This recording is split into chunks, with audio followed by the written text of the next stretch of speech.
ልቀቂያቸው በእግራቸው ይሄዱ። በነገራችን ላይ ማለት ነው አፍ ቢኖራቸው እንትኖችሽ አፍ አውጥቶ ይናገሩ ነበር። ልቀቂኝ በቃ አታስጨንቂኝ ነበር የሚሉት።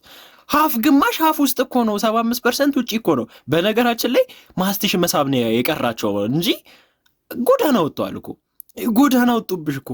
እንትን እንግዛልሽ ልብስ ቻሌንጅ አዘጋጅተን ልብስ ሙሉ ልብስ እንግዛልሽ። አረ ሴት እኮ የምታምረው ስትከደን እኮ ነው። ባይዜ ጎዳና የወጣ ነገር እኮ ይረግሳል እኮ። ዝንብ እኮ ነው የሚያርፍበት። አረ ተይ ግን፣ አረ ተው ግን።